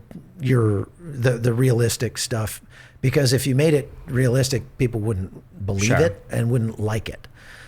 There's got to be, your hero has to make those quips, has to say memorable things.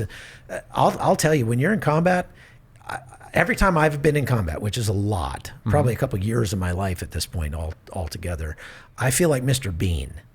like I'm tripping all over myself. I'm trying not to die. I'm like, I have no idea what's going on. I'm so confused. It's just like, it's total chaos. And if you portrayed it that way from your protagonist's point of view, people would be like, who is this guy? Like, they wouldn't be attracted to him. So in some way, you have to kind of make the action a little sanitized. Sure. This guy's got to know what he's doing. Very often, when you go through a very traumatic experience, why I say traumatic, like I was in a near ambush in Syria one time, where I was ambushed. Where in Syria? Tel Tamer is a place called Tel Tamer. Is this when you were serving as a war, as a with the Free journalist? Burma Rangers? So this we can talk about this organization. What year was this? Just a couple years ago. Okay, gotcha. And afterwards, we were talking about it. Those of us that were there, I mean, just immediately afterwards, talking about what had happened, and we had completely different recollections of what had taken place, because your brain does weird things on adrenaline, and again, you're acting out of instinct from the level of your training when you're in such a life or death situation, and so your brain is so saturated just trying to survive that the memory is sort of, later. And I in a way, it's kind of like being drunk, like everything's moving in slow motion, and you can't hear things right, and you think things should be happening and they're not. It's very chaotic. So trying to put that on the page in a novel is a real challenge, I found. I felt like there are certain authors who do a very good job at that. Jack Carr, for example, because he's been to combat, does a pretty good job with it. There's some World War II writers that have been very good. They're just amazing writers at that. What about for movies? Do you feel like there are movies that do it really well? Black Hawk Down is probably the most accurate war movie ever made, and that's because the extras in the movie were B Company 3rd 75th Ranger Regiment, the actual guys who were actually in the real mission. The helicopters and the helicopter pilots that flew in the movie were the same helicopters and pilots who flew the real mission in real life. How do you get more realistic than that? Yeah. All of the guys that were replaced by famous actors that were still alive were actually there as advisors on the movie. So they did everything they could to make it as accurate as possible. So if you want to know what combat is really like, go watch that movie. There's one scene like where these two guys get kind of separated, two Rangers, and they're trying to fight their way out, and there's people popping out all over the place, and the guy with a machine gun keeps shooting right next to the guy's ear, and he's like, ah! And I mean, that is so perfect, because that's exactly how it happens in real life. You're just the craziest things. I don't know if it's lack of experience on the directors or if it's a lack of trust in the audience. But one thing that I always found really disappointing, obviously more on the tech background, but in watching like computer movies relating to like hacking or TV shows or whatever like that, it feels like real life has a lot of drama, and real life has a lot of interesting stories, and the way that things play out in real life, it like makes for really good material. And sometimes it's disappointing to see like how much people will change everything to like fit a script, and it's like you could probably tell this a bit more accurately, and as long as you have some skill in telling it, or at least some experience with it, it can be just as interesting as like the contrived thing that you've 100%. Made here. 100%. I think that true to life stories are often just more just crazier. I've written several nonfiction books, stories in some of my books that you just you find out what actually happened, and you go, if I wrote this as a novel, people would say it was terrible, because they would say that's totally not believable. But it did actually happen. I'm so curious for you to tell us about the Venezuela trip that Connie told you not to go on. I feel like that's a very interesting story. Well, it was actually a trip to Colombia, on the border of Venezuela. Okay. And I was going... Leading up to this, how did you get into the war correspondent thing from the writing and then do that? Okay, so my first book, More Elite Soldier, came out. My publicist was sending it out to TV stations and stuff, trying to get me publicity.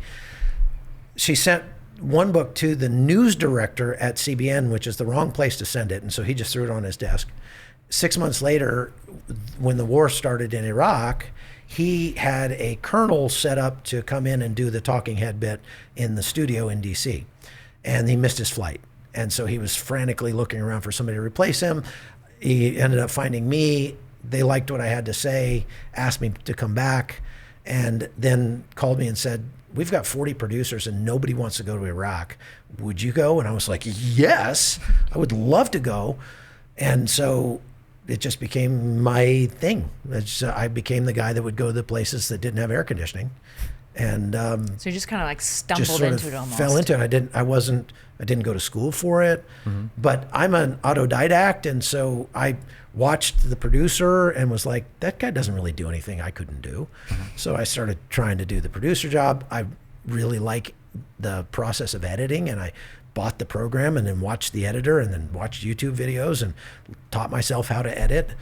I was already a writer, so I could do the script part. And so just little by little, I took over all of the different facets of the job and became a one-man band. And then, it's very expensive. Being a war correspondent, that's very expensive. When I was in Ukraine, Newsmax was spending $150,000 a month to keep us over there. For how many people? Well, there was 6 of us, but 2 of them were local guys. Okay. And it was, they didn't need to spend that much money, but that's neither here nor there. Sure. But it's just way cheaper to send one guy that can do all the jobs than to send a crew, to do it.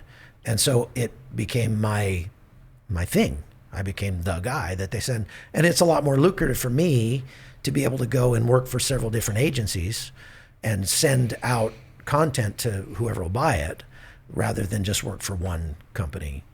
And so that's how I got into doing this. So when was this Venezuela trip? That was 3-4 years ago, when Venezuela started having a ton of people leaving the country, just fleeing across the border. The border right there in a place called Cucuta, Colombia, just saw there's a bridge there, just hundreds of thousands of people a day just flooding across there. So I went to report on that. And they had closed the bridge by the time I got there. So people were just going around the bridge and crossing the river, which was about as wide as this table. I mean, it was small. The water was low. You say, I'm sorry, my geography sucks. Crossing the bridge, Colombia connects to Panama. Well, it South does in America, North, or? but this is a Colombia-Venezuela border. Oh, I'm sorry. Okay, from in the Venezuela east. up to Colombia. Okay, gotcha. So okay, they were walking out of Venezuela, crossing the... Gotcha. They called it La Trocha. And is it very like jungle? Like if we're picturing the topography, you've got a bridge, you've got kind of the small river, and then just jungle green yes. hell everywhere Yes, else. and the river bed is pretty wide, but the river itself is not. So they just had some planks over the river, and they would just walk across. But there were tens of thousands of people crossing over there. So I went down there to see that. I was with a friend who's like kind of a big guy, and we were on the Colombia side. And I'm looking around, there's like no cops, there's no soldiers, there's not, and there's all these people crossing back and forth. And so I'm filming from over there. And I thought, it'd look a lot better. I want to do a stand-up. And I just usually film myself. So I get a selfie stick or something and do it myself. So I had a digital audio recorder separate from the camera. And then I had a GoPro on a selfie stick. And so I was like, if I just cross 100 yards across the border, across the river into Venezuela, I can get a better angle on that bridge and have the bridge behind me. And so there's nobody around, like, who cares, right? So I walked across, and she had specifically told me, don't go into Venezuela. But I was like, it's right there. So I crossed into Venezuela. I start doing my stand-up, and I had my expensive Sony camera with me in the other hand, which was dumb. As I'm doing the stand-up, 3 guys come up and just grab me. Yeah. And they didn't try to grab my stuff. Okay. They just grabbed me. And I speak Spanish, so I heard them saying, like, get him, grab him. And I was like, what do you got? Like, I thought they were screwing around at first, and I was like, oh, wait a minute. Like, they're trying to take me. And I just took the selfie stick and went thwack, and and just hit the guy in the head with the selfie stick, and he let go, and then turned around and stuffed the other end of the selfie stick into a guy's mouth, and he let go, and the other guy was scrambling for me, and I just took off running for the river. and just sprinted. And then I thought I was almost to the river, and I thought this is going to make a great story. And right about then I tripped over a big rock and just face planted, like worse than I have fallen in since I was a kid, probably. Okay. Broke my camera, like gave myself a black eye, skinned up my, and so I'm trying to get up, and they're chasing me, and they're catch up with me. And so I'm wrestling and fighting with those guys, and my buddy was trying to get across the river to help me, and it took him like 15 seconds to get across the river. And he finally did, and just went like, ah! And then the guys jumped up and ran off, and I was just starting to enjoy myself. So I went back after those guys, and like an idiot, because I was ready to. I had my blood up. I was ready to fight, and then like in 10 seconds there were like 9 of them, and they started coming back, and I was like, wow, look at the time, like I think I'll leave now. So it actually made the Drudge Report, because I had it on video until I hit the guy in the head. I broke my GoPro over the guy's head. They call that an action camera. You can't even beat somebody up with it. That's not an action camera. But anyway, so the local guy, do you normally get you said you had a big guy with you? Are these local fixers you no, get? No, he was a friend from Mexico. That was okay. Yeah. Jeez. And then you just ran back across, and we ran back across, and that was it. It was. But then they actually kidnapped a Polish journalist in that same spot, took him all the way to Caracas, beat the tar out of him, and it took him like a month to get him out of prison. Why? Do they get money, like ransom, or? Yeah. The president of Venezuela had taken these, they call them colectivos, they're gangs, motorcycle gangs. And basically he couldn't trust his soldiers to guard the border because they kept defecting into Colombia. So he told these guys, look, I can't pay you, but whatever you can take from the people coming and going, that's your pay. And so I went back and looked at the footage afterwards, and when I was filming from the Colombian side, I got the same 3 guys, and everybody else was coming or going. Those 3 guys were just watching everybody. And I, like an idiot, just walked right past them. Yeah. And, so it was just stupid in a no stupid zone. And that's usually when you end up getting hurt. Sure. Do they ransom, my understanding, because I know governments typically have a policy of never paying ransom. Do they ransom the family? Did they ransom to the Polish guy's family? No, his government worked a deal out to get him out. Oh, really? I don't know what that was. Because America's policy is to never pay. Or am I misunderstanding? So you're not misunderstanding. They will never pay ransom, but they will pay for information leading to the safe release of somebody. And so that's essentially a ransom. That's how it goes. Okay, gotcha. And this is during the Trump administration, and I shudder to think what would have happened if, how that would have been turned into a political football if I had been in prison. I might still be there. Who knows? I have no idea. But thankfully, I was able to fight my way out of that. There have been a handful of times doing this for 20 years where I've been in situations like that. Why under Trump do you think that you wouldn't have been able to succeed in a negotiation to get you No, out? I don't mean that. Okay. Trump might have been like, you got 24 hours and we're sending the Marines down there. I think that they would have got me out for sure. I have some, like Eric Prince is a friend of mine, and Eric Prince has helped us out of some tight situations before. He's got a lot of assets, and I don't agree with everything he does and all of his politics and everything, but at the very least he's got airplanes, helicopters, and operators who can do stuff, and for the right price he might have done something to help out. I don't know. I'm just glad I didn't have to find out. That's all. Also, the politicization of the story would be incredibly That's what annoying. I mean. It would have just turned into this massive political football. Yeah. They had those Chevron 5 or whatever, those 5 oil execs that they kidnapped down there, and they were in jail for years. I think there are people that are still from the universe. I don't remember the name of the ship or the galaxy in, I think, Yemen. Have been imprisoned by the Yemenis, by the Houthis for months now. The Houthis. Yeah. This happens. This is an occupational hazard, obviously, of doing this job.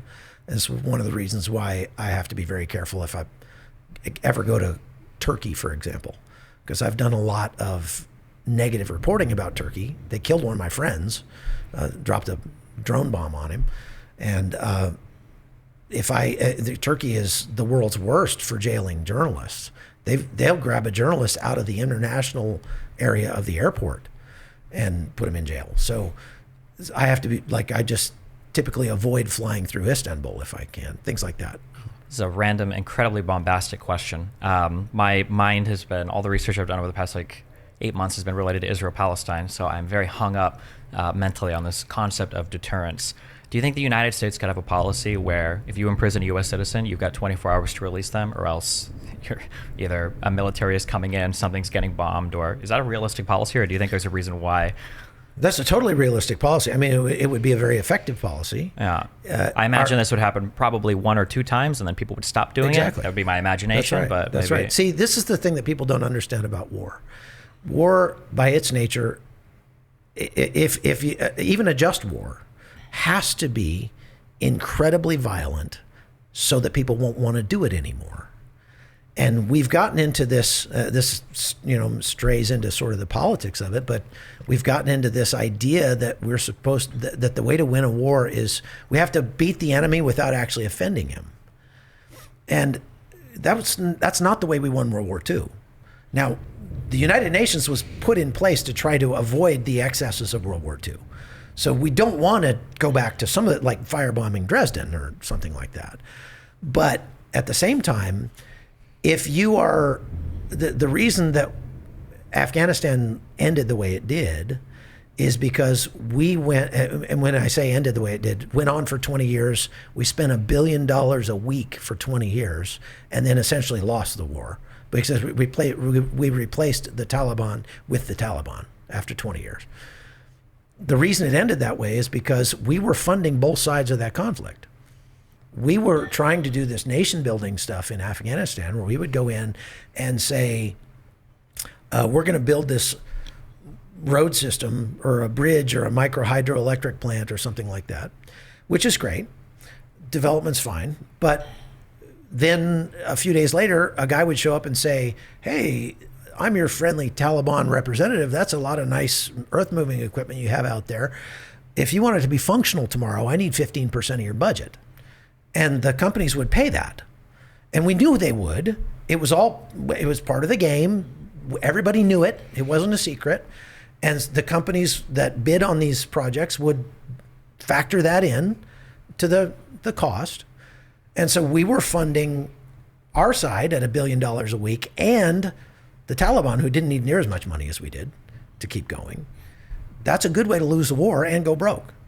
And we see the same thing in Israel-Palestine. We see the United States telling Israel, you've got to help the Palestinian people who are hiding your hostages.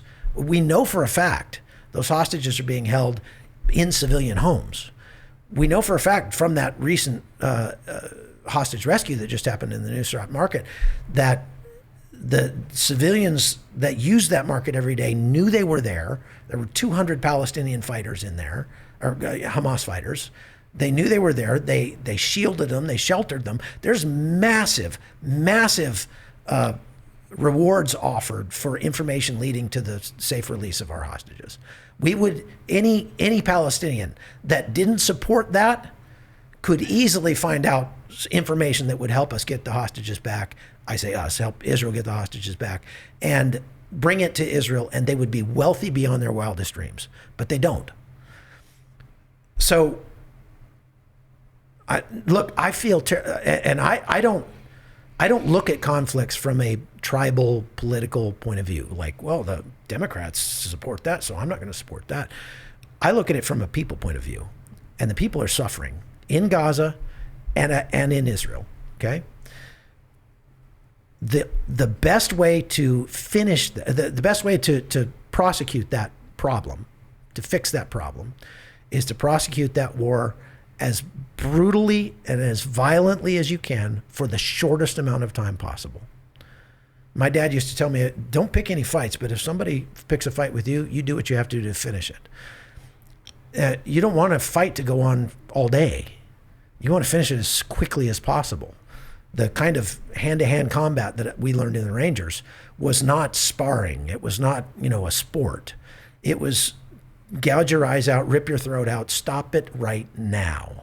Be as violent as you possibly can to stop it right now. And if I submit that if the Israelis had been allowed or even encouraged to be as violent as necessary, and literally say that, you've got 240 of our people, you've got 24 hours to release them, and if you don't, we will systematically destroy Gaza until you do. That doesn't mean they have to go in and start wiping out women and children. They just say, we're going to bring our bulldozers in and we're going to go house by house and we're going to destroy Gaza completely. We're going to turn it into a parking lot until you decide to release our hostages. And as soon as you release our hostages, we'll leave. We're not going to stay. We're not going to. Now, this goes in, there's a lot more to it in Gaza because of the history of the conflict. But just in general, if the United States had done that in Afghanistan, the Taliban was responsible for sheltering the al-Qaeda terrorists who hit us on 9/11. We're going to come in there. We're going to reset your country for you. We actually did that. Within about 6 weeks, we had taken out the Taliban. Done. We could have pulled out right then and said, have a nice day. We're not going to tell you how to rebuild your country. You can rebuild it any way you want. Doesn't have to be a Jeffersonian democracy. You do you. The minute you become a threat to us again, we will come back and we will reboot your country for you once again. And we will do it as violently and as quickly as possible, and then we will leave and we'll let you try again.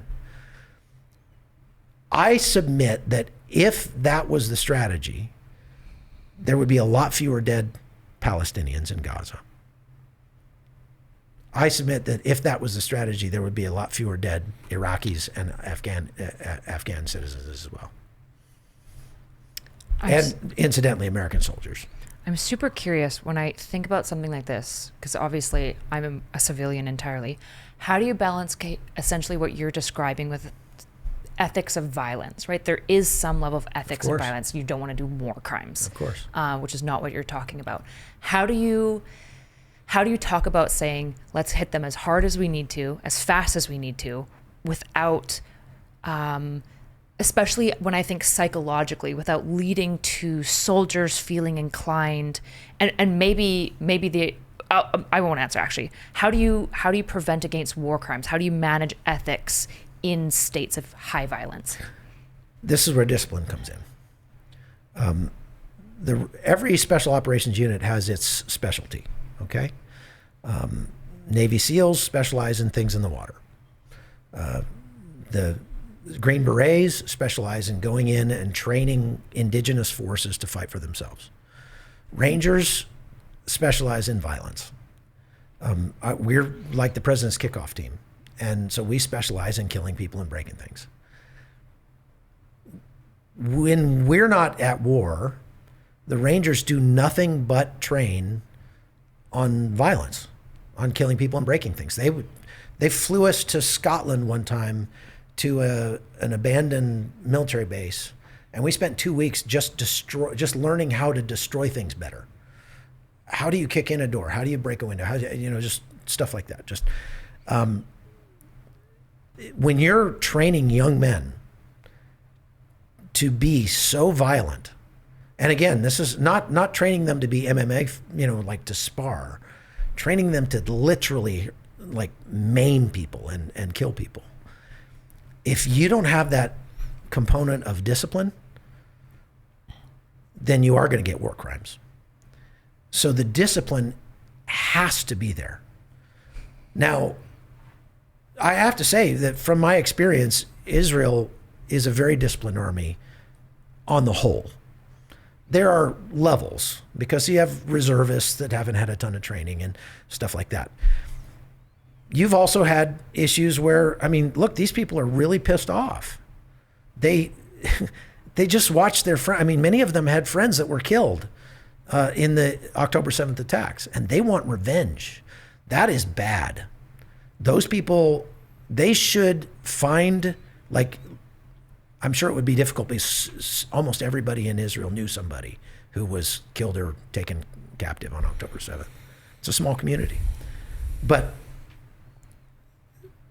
to their credit, the IDF has an army of lawyers that are watching all the time, and they do prosecute people who commit war crimes. They do investigations if something happens, and if something was done wrong, that guy gets prosecuted for it. So they're not sweeping it under the rug.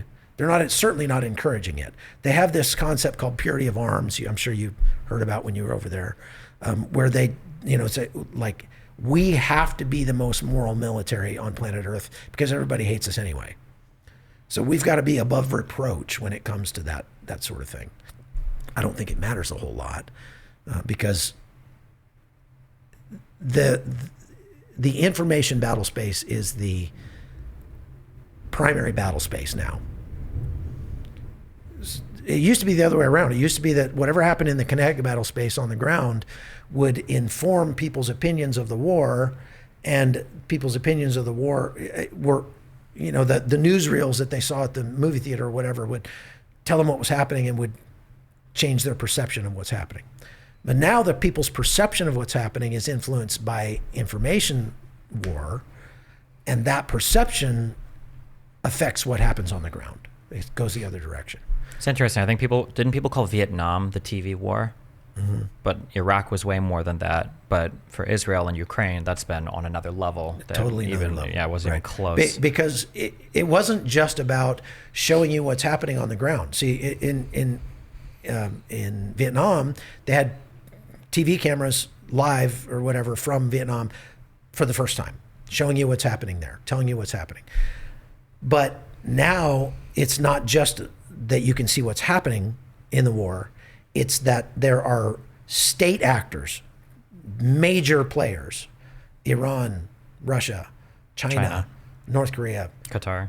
Yeah, all of these people who are putting out massive armies of propagandists to try to spin and even just come up with things out of whole cloth. I mean, the casualty figures in Gaza, they've gotten to the point where they don't even qualify it anymore in a lot of cases, where they used to say this number of dead in Gaza comes from the Gaza Health Ministry, which is basically a wholly owned subsidiary of Hamas.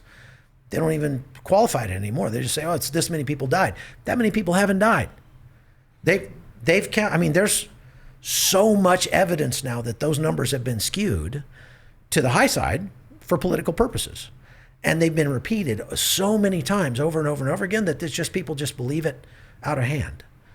And I think that's part of where my job comes in and how my job has changed, to try to bring some context or at least some sanity to the information that's coming out, to try to say, for example, Tulsi Gabbard, one of my most recent videos, Tulsi Gabbard made a video about Vladimir Zelensky suspended the Constitution of Ukraine and canceled the elections so that he could stay in power. Nothing could be further from the truth. The Constitution of Ukraine literally says you cannot have elections while you're at a state of war. And so he was just following the Constitution. He didn't suspend the Constitution.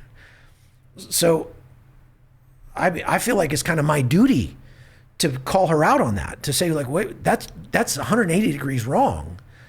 I don't disagree with Tulsi Gabbard on all of her positions, but on that, you're wrong. And this is one of the things I think is good about me living outside the United States. For the last more than a decade now, I've not lived in the U.S. And so I don't feel beholden to the tribe as much as I did before. I tried that. When I don't know, 10 years ago, I tried that. I saw that there were people who got really popular by being really edgy, like really pushing the envelope to the right. And the people liked it. There's some subset of people who really liked that. And so you get out there and you just scream about whatever the other side does is the most terrible thing possible. And you get more clicks and more viewers that way. I don't feel like I have to do that anymore. And I've started to see that continuum of right to left as more of a circle almost, because some of my fellow journalists who are so far to the right are actually taking the positions of the people that are so far to the left. So it's almost like they've gone full circle now. And I feel like living outside the United States, I can see the politics of the U.S. from the outside in a little bit. And I can just say, I'm here to report. I have to back up. I have to give you a little context on this. I was really struggling for a time with going to all these places where there's all this mayhem and death and destruction, and I can't do anything about it. Like, I can't be the guy that kills the bad guy. I can't be the guy that, does something to help. I just have to take pictures. Like, what good is this? And I got it this, like, I don't know. It's like God just said, no, but your job is to tell the world, and the world can do something about it. If you get the truth out, then the truth, like the Bible says, the truth will set you free. So it makes me feel so much better to feel like when I go to these conflicts, I don't have to take a side politically. I don't have to say, well, Biden did that, therefore it ipso facto has to be wrong. Or Trump did that, therefore ipso facto it has to be wrong. I just have to say, I'm here to tell the story of the people who are hurting. And if I get the truth out about what's happening here on the ground, then I'll let the chips fall where they may. And hopefully the world will do something to help stop this. I have so many thoughts. Nothing has made me less interested in politics, which I've done since 2016 heavily. I did gaming before that. Than actually learning more stuff on the ground and more stuff historically, because you see very quickly how divorced the political conversations are from what's actually happening. Yes. That Tulsi Gabbard mistake is one of a billion unfathomably fucking stupid things that people say about even their own country. One thing that I wish people could understand is we spend a lot of our life, I think, deluding ourselves on this idea of you need to be as objective as possible. You need to get rid of all your biases. And I had this idea for a while. And I think a couple of years ago, I started to realize, like, okay, this is not possible. What I can do is I can be aware of every bias I have. And if I make myself aware of them, then when I'm at least like reading stuff, when I'm talking about stuff, I can make my audience aware of it. And then I can be aware of it to try to like couch my own understandings of things. And it's windage. Yeah, what? That's the concept of windage. Oh, okay. If you're a sniper and you're aiming at a target. Oh, sure. And there's wind coming from this way, you've got to offset a little bit to hit the target. Yeah. So if you understand your biases, you're taking into account. You can account for it instead of just shooting like there's no wind there. Right. Yeah. I don't like Donald Trump. So I know that I'm predisposed to where if he says something, like if he says like, 2 + 2 = 4, I want to argue with it immediately. I'm like, okay, well, maybe let's fact check this first. Maybe 2 + 2 is 4. This time. Right. This time he's right, yeah. Right. One thing that I wish people would understand is when you are sitting in front of, there's so many, you understand this on so many levels because you do video editing, you take pictures, and you report on stories. And something being correct or true isn't really saying anything about what it is that you're capturing, because there are so many decisions made. The truth part comes from like the essence of what you're reporting, which involves like a million different decisions about what story do I tell, right? Yes. That if I were to go to the US border, I could tell a million different stories and all of them would be equally true without distorting a single fact. But depending on the stories that you tell, you could come away with a completely different opinion of what's going on. And when you see videos of, different, a Palestinian holding up a dead baby, or, things from the Nova Festival, or things happening in Ukraine or Russia, I wish people would be a little bit more cognizant. People will get so upset over particular things that pop up on Twitter. And somebody will have a video and they'll say, what's your opinion of this? And it'll be a 23-second video of a thing. And the first thing I ask is, why is this video only 23 seconds long? That should be your first question, okay? We all have cell phones. Everybody's got a fucking camera. Like most of Africa, I think, today has smartphones, right? Of course. Nobody's recording a 23-second video. Course. Yeah. You should always ask yourself this. Why are you being shown this particular thing? That's right. And there are so many sins of omission and sins of commission. Yeah. But even not even necessarily like omission and that people are unintentionally editing some things out, but sometimes people can just tell stories in ways that are missing big parts of it without even really trying. That's right.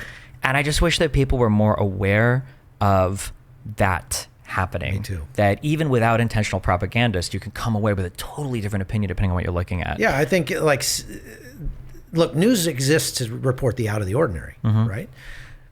But in so doing, if you don't have any context, like if I say, look, there was a 17-car pileup on the freeway right here, you drive that freeway and you go, whoa, that doesn't usually happen. Wow, that's news. But if I go to Afghanistan and say that a bomb blew up here and you haven't ever been to Afghanistan, and I don't say they opened a school today and there's these ladies walking by with baby carriers and they're, like life is going on, you have no context in which to put that. And so to you, that becomes the ordinary in Afghanistan. You go, I would never go there. There's bombs there, right? People that I meet outside the United States, they think about the United States like we think about Afghanistan. Yeah. Because even people in the U.S. will do this. Another thing that I wish people would be more aware of is that you can live in a country for your whole life and not really be able to tell people anything about a country. True. You can live in a city for your whole life and not really be able to tell anything even about the city depending on where you've been. Like I've been to Detroit, I've been to Chicago. These are high crime cities in totality. Most of the cities are fine. You generally I think even people in the United States have an impression that like if you go to Detroit, like if you're walking outside downtown, there's like bullets flying. It's like no. Even in our worst city, I live in LA. I've lived in I've been to Chicago, I've been to Detroit, I've been to New York, I've been to Baltimore. Like these cities are not like these war zones people think they are. There is a lot of crime and it's bad, and there are areas that are unacceptably run down.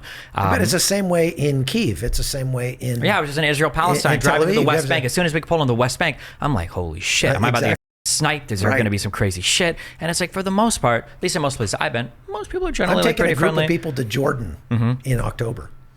People go, are you crazy? Like Jordan's all these Arab Palestinians, they're going to have, it's like, no, I took my daughter and my wife there the other day. We went to Jordan. It's like, people are like, welcome, and this is what I think people need to understand.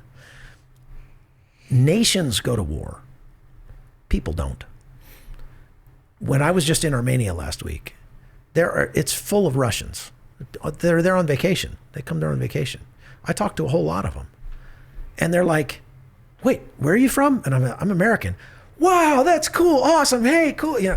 They don't go, oh, you're our enemy. Their government does that, but the people don't.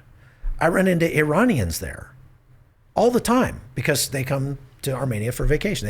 They can drink wine and dance, and they can't do that in Iran. Yeah. And they go, Beirut and do it. You're an American?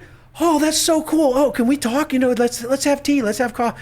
Like even you see Russians and Ukrainians who have both come to Armenia for, because of the war, and yet they're going to school together. Their kids are going to school together. They're fine. People are people. And I just think governments so often get tied up in thoughts of empire, stuff like that, and it's the people who suffer. Another concept I wish people would know more about is, I think they call them, what do they call them, red teams? Are you familiar with the Durham Report?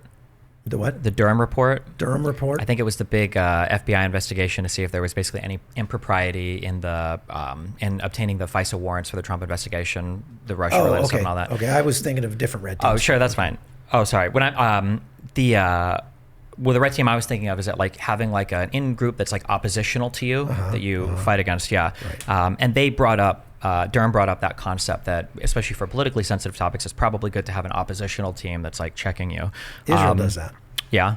They're not allowed to have an unanimous vote in the war cabinet. There has to be one guy.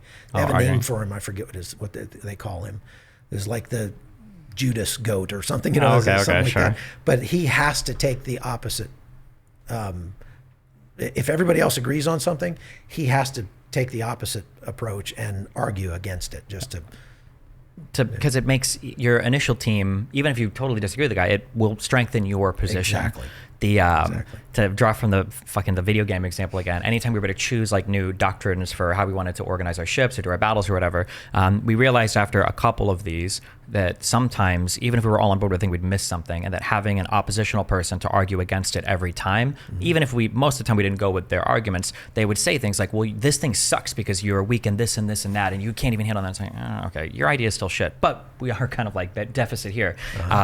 That one of the frustrating things in the United States about both the political parties pulling so far away from each other, I would argue the conservative party has gone, or at least the Trump fans have gone in a radically different direction, is I do think it's important in the United States that we not only have two like very strong oppositional things that fight against each other to create that tension to strengthen both sides, but it's important, I think, for both sides to recognize that as well. And I don't know when it happened, but I feel like at this stage, I feel pretty comfortable that at least for progressives, which is a minority of Democrats, right? But progressives would say we'd be better off with no conservatives in the country. I feel like for a lot of conservatives, they would say we'd be better off with no liberals at all in the country. I think that's so kind of many scary to me. of both of those sides don't know any. So we don't argue with each other. We argue with a caricature of each other. Yeah, because we live in we live in our little ghettos, right? It's my favorite. I mean, I have so many friends that are conservatives that go, I literally don't. How could Joe Biden have won the election? I don't know anybody who voted for him. Yeah, and I've heard liberals say the same thing when Donald Trump won. I heard them say the same thing. Or people say like, it's impossible that Andrew Yang or Bernie Sanders or whatever, how did they get every single friend I knew vote for them? It's like, well, I mean, like, I guess, what happened? They must have been, One of the cool things about living in Panama is that in our little town, there's about 150 gringos, Americans and Canadians, and beggars can't be choosers. Like if you want to have friends, you got to be friends with those guys. And they come from every corner of the political spectrum. And so you don't get to have your tribal ghetto. You have to be friends with everybody. And that happens. I wish people realize that does happen. When you put anybody in close quarters, you make them live long enough with each other and like interact, you will be friends with people. Of It course. happens in And school. you'll moderate a lot of the time. And you do though, as too. well. Yeah. Right. Oftentimes, I wish people would realize this. When somebody tells you something like, oh, I hate people I hate the French or I hate Indians or whatever, what they're really telling you is they met one person who was like this one time and they're extrapolating the entire thing. Yeah, that's right. Look, so I'm frustrating. justified in hating Quebec, okay? Okay, well, yeah, you're Canadian though, so yeah. I'm just kidding. Because the military is kind of good at taking like all of these assorted people and mashing them together and making them work together. Do you like see any ways of taking those sorts of principles and applying it to like general population effectively? Like, do you have any thoughts on like creating levels of bridges or cohesion? Well, you're right. The military, just says everybody's green here. They shave your head. Everybody wears the same clothes. Everything's done for you, or you're told how to do everything. But I think the biggest lesson that you could take from the military in bringing people together is giving them a common purpose.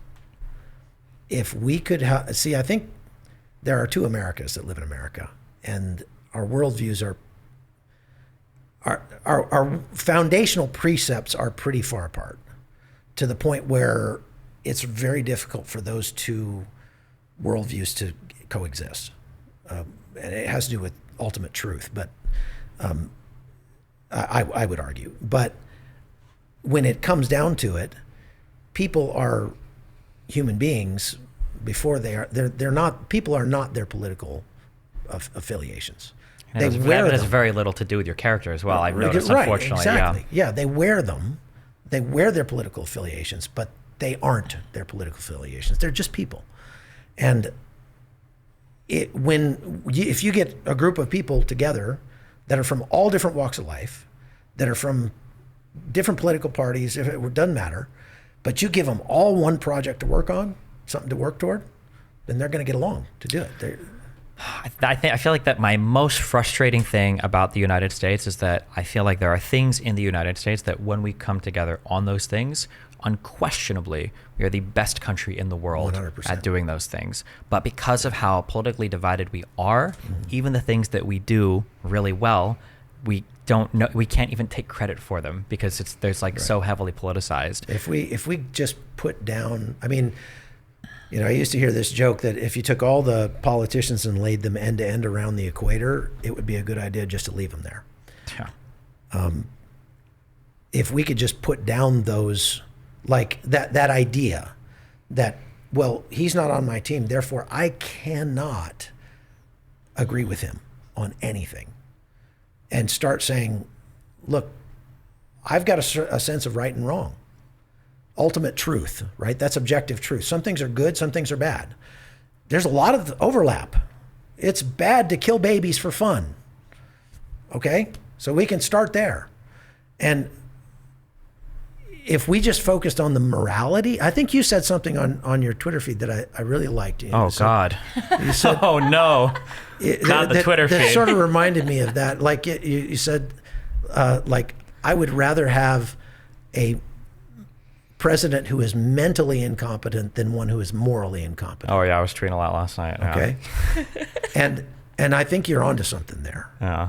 That if we focus on the morals, if we focus on doing what's right, we're not going to have to worry so much about the political stuff.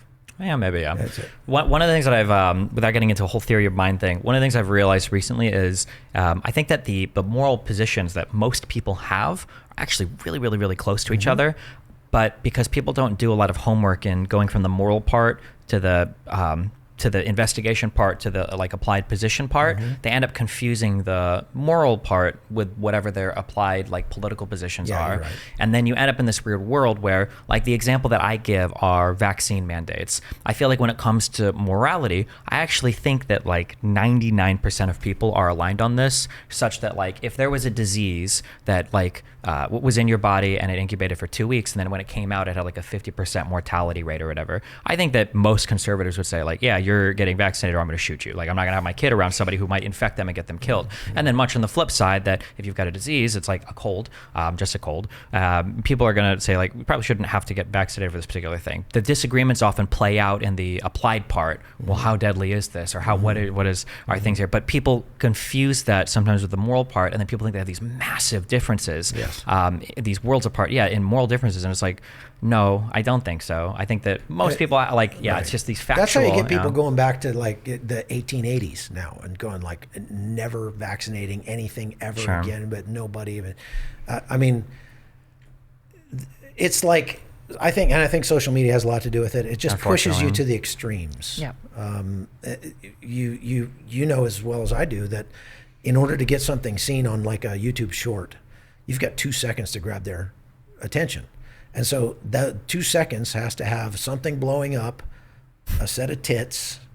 Sorry, but I mean, it's got to have something that's going to make you go, whoa. And like it has so cheapened, not just discourse, but our minds. It's like we're entertaining ourselves to death. It's like we're incapable of getting to, even at just watching regular television. It's a 30-minute program on, famine in Africa, interspersed by Tupperware commercials and pantyhose commercials and stuff that's like just so banal that my brain almost becomes incapable of concerted, deep thought. And I think we should try to, especially in raising our kids, you hear me talk about this a lot in my book, helping our children learn to concentrate by not allowing them to be exposed to so much of the just flashy lights and blinky lights, It's probably a good point to pause. If you guys want to keep chatting. I gotta pee. Yeah, sure. The news is divided. Ground News puts it back together with coverage from thousands of outlets around the world in one place. So you can spot sensational reporting, no matter what side of the political spectrum you're on. Beside every headline, you'll see who owns the source, how reliable it is, and if they have a political bias. Multiple perspectives side by side, giving you a well-rounded view of today's biggest stories. Visit ground.news to learn more.